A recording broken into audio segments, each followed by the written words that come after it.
Vous vous souvenez quand les films aliens c'était des bons films? Ça me manque cette période.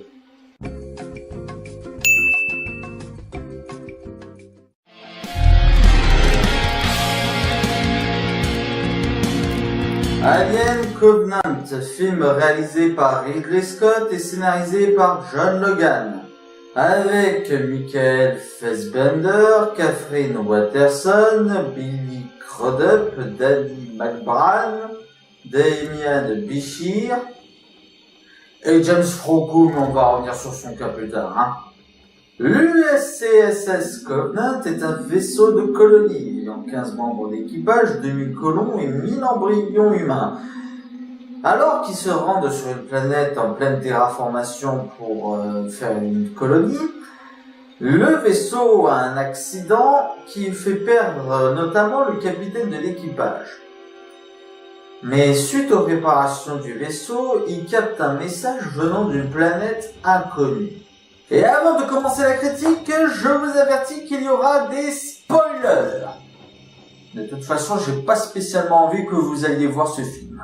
Ce film est d'une débilité sans nom. Vous savez quoi? Pour ce qu'il implique et pour le gros point qu'il doit aborder, le scénario, on va le faire à la fin. Et je vais parler des autres points maintenant. Déjà, premier problème. Ce film ne fait pas peur. C'est con pour un film alien, hein? Il se veut être un film d'horreur. Mais au final, il ne fait que des jumpscares et du gore. Du jumpscare et du gore. Dans un film alien. Et encore, pour le gore, on peut pas dire que les cadavres soient vraiment abîmés, hein. Bon, tête de...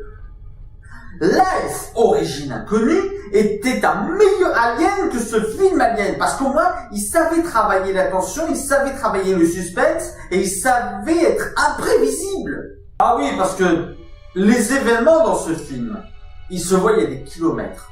Par exemple, dans ce film, il y a James Franco. Alors James Franco, pour ceux qui ne situent pas, c'est La planète des singes. C'est Le Magicien d'Oz, c'est la trilogie Spider-Man. C'est pas un petit acteur, quoi, il a une grosse carrière derrière lui. Ben, il meurt dans les 10 premières secondes. Alors, ça se fait de tuer une tête d'affiche dans les premiers instants du film. Ça n'est pas la question. Life Origin Inconnue l'avait fait. Mais là où ça marchait dans Life Origin Inconnue, c'est que c'était un personnage avec lequel on avait eu le temps de s'attacher, qu'on avait eu le temps de voir parler, discuter, voir la mentalité, qu'on comprenait que c'était un peu le rigolo du groupe et qu'on s'attendait à ce qu'il nous fasse rire. Du coup, la mort a eu un impact. Là, c'est un personnage qui ne parle même pas. Il est là, il est dans les 10 premières secondes, il meurt, et c'est même pas la victime d'un alien, c'est la victime d'un accident à la con. Et on force sur le côté tragique de sa mort. Alors, oui, d'accord, c'est tragique qu'il y ait eu un mort dans l'équipage.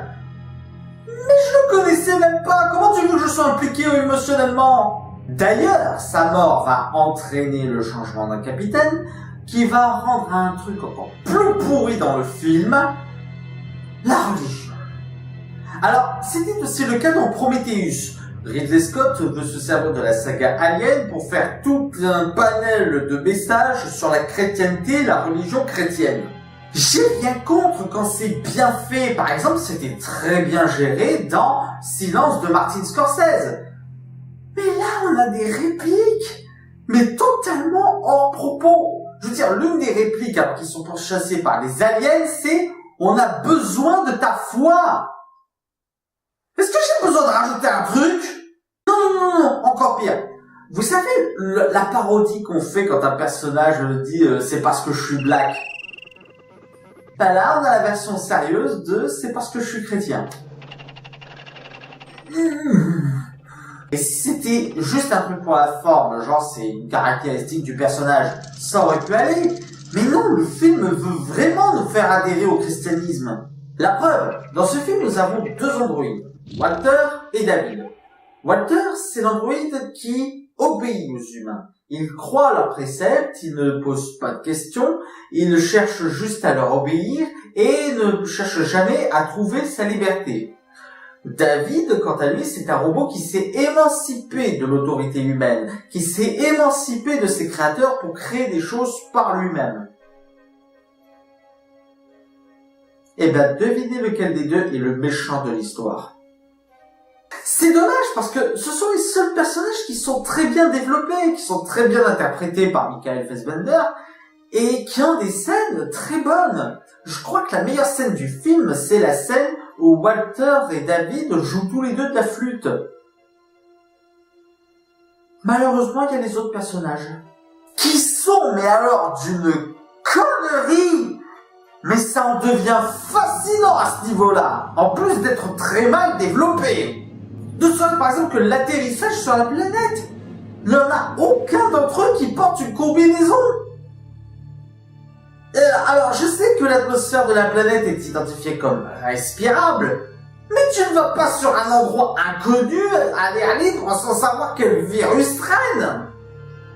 D'ailleurs, ça ne loupe pas, parce que s'ils avaient pris des combinaisons comme n'importe quel gogol l'aurait fait, ils n'auraient jamais eu les premières attaques d'aliens. Ah bah tiens, parlons des aliens. Ils sont mal faits. Je veux dire, dans la quadrilogie Alien, ou même dans Alien versus Predator, il y avait quand même un effort sur les attaques. Tu ressentais l'impact des attaques. Tu y croyais, même quand c'était en image de synthèse. Oui, j'ai dit qu'Alien vs Predator était meilleur que Covenant. Il est sur tous les points d'ailleurs. La mise en scène est fainéante, les séquences d'attaque sont filmées à l'arrache, la musique, à part la musique des anciens films, est totalement insipide, et la caméra tremble tout le temps, tu n'arrives à rien suivre. Mais le plus mauvais point du film, c'est le scénario. Et c'est là où va commencer les spoilers. Ce film est donc la suite de Prometheus, et il est donc un préquel à la quadrilogie Alien. Mais il ignore les Aliens versus Predator. Eh bien, croyez-le ou non, eh ben, ce film, il arrive à être incohérent avec la logique générale, avec sa propre logique, avec le Prometheus, et avec la quadrilogie Alien. Déjà, parlons de l'incohérence générale. J'ai déjà parlé des combinaisons pour la planète. Je crois que l'incohérence qui m'a fait le plus facepalmer la gueule, c'est les réparations du vaisseau. Au début du film, le vaisseau subit une éruption stellaire, ce qui lui fait décrocher une voile de recharge du vaisseau. De recharge, de recharge de batterie. Techniquement, la voile, elle ne sert qu'à ça, et il n'y en a pas qu'une. Il y a d'autres voiles bien fonctionnelles qui servent aussi à la recharge du vaisseau. Et ben, pour que le vaisseau fonctionne, il faut qu'il rattache la voile. Je m'explique au cas où si vous comprenez pas à quel point c'est débile. C'est comme si je vous disais que pour que votre téléphone portable fonctionne, il faut qu'il soit branché à sa batterie. J'ai besoin de préciser pourquoi c'est débile. Et c'est le gars qui répare la voile du vaisseau, qui capte le signal de détresse, qui le capte tout seul, le vaisseau ne le capte pas, alors qu'il a des putains d'antennes de réception de signal fait pour. Ils essaient de justifier ça par « Ouais, c'est parce que tu t'es éloigné du vaisseau. » Mais il s'est à peine éloigné quelques mètres. Tu vas pas me faire croire que le réel dans le vaisseau n'a réussi à capter le message. Je vais m'arrêter là parce que sinon je suis parti pour citer tout le film. En termes d'incohérence avec lui-même, l'exemple qui me revient en tête, c'est comment le vaisseau atterrit sur la planète.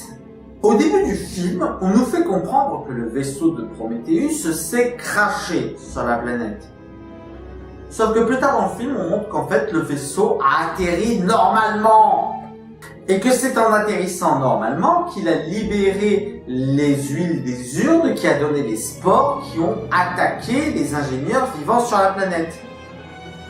Sauf que, étant donné que les spores ont donné naissance aux néomorphes, tu m'expliques pourquoi il n'y a pas un seul néomorphe qui naît avant que les humains arrivent? Bah tiens, j'ai évoqué Prometheus. Ce film n'est même pas cohérent avec Prometheus. Bon, déjà, je passerai sur le fait que l'huile noire dans Prometheus ne s'est jamais comportée comme elle se comporte dans ce film. Mais surtout, j'ai une question. Comment David s'est réparé au fait? On dit durant le film que c'est le professeur Shaw qui l'a réparé. Mais avec quoi? Avec quel matériel? Elle s'est échappée d'un vaisseau alien, elle ne pouvait pas avoir la technologie pour lui reconstruire un corps humain. Ah, et je rappelle que David est un robot, donc avec des cheveux synthétiques. Et ça ne pousse pas les cheveux synthétiques. Et je vais terminer les incohérences sur la saga Alien. Depuis Alien 2, on sait que pour qu'un xénomorphe naisse, il faut qu'il ait été embryonné dans un humain via un facehugger. Facehugger qui sont nés dans les œufs pondus par une reine alien. Eh bien, la reine alien, vous l'oubliez. Parce que dans ce film, on dit que c'est David qui a créé les œufs. Ce qui n'est absolument pas logique. Et vous savez ce qui est encore moins logique? C'est qu'à la fin du film, on nous montre qu'il avait des embryons de facehugger. Alors qu'un facehugger, ça doit être dans un des putains d'œufs! Et puis, si tous les ingénieurs sont morts comme ils sont morts dans le vaisseau, d'où vient le vaisseau de l'ingénieur qu'on trouve dans le premier Alien?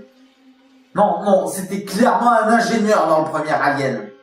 En bref, ce film est juste à chier. Et sur tous les points.